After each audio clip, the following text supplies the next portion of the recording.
మేడ్చల్ జిల్లా కుత్బుల్లాపూర్ నియోజకవర్గం సూరారంలో అర్ధరాత్రి జిల్లా మత్స్యశాఖ కోఆపరేటివ్ అధ్యక్షులు మన్నెర్ రాజును సూరారం పోలీసులు హౌస్ అరెస్ట్ చేశారు. 32 జిల్లాలకు సొసైటీ చైర్మన్లను నియమించకుండా కాలయాపన చేస్తూ తెలంగాణ వ్యాప్తంగా చెరువుల్లో 50% చేప పిల్లలను కూడా వదలకుండా మత్స్యకారులను మోసం చేస్తున్నారని అసెంబ్లీ ముట్టడికి ఆయన పిలుపునిచ్చారు. దాంతో పోలీసులు ముందస్తు హౌస్ అరెస్ట్ చేశారు.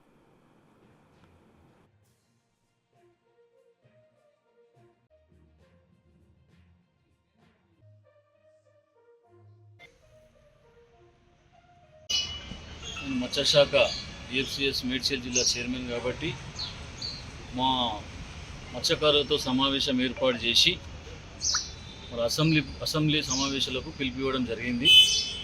అసెంబ్లీ సమావేశాలు జరుగుతున్నప్పుడు పిలిపివ్వడంతో ఈరోజు మళ్ళీ నన్ను అర్ధరాత్రి సూరారం పోలీసులు నన్ను హౌస్ అరెస్ట్ చేయడం జరిగింది.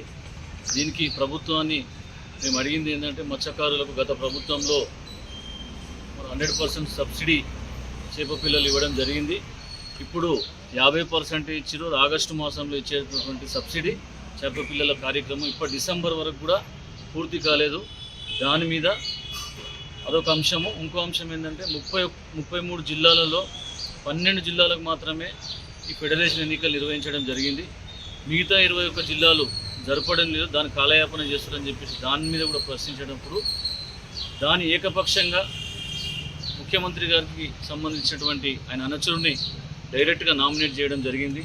యాక్చువల్గా 33 జిల్లాల్లో గెలిచినటువంటి వాళ్ళు దాంట్లో ఒకరిని ఎన్నుకుంటారు. దానికి స్టేట్ ఫెడరేషన్ చైర్మన్గా నియమించడం జరుగుతుంది.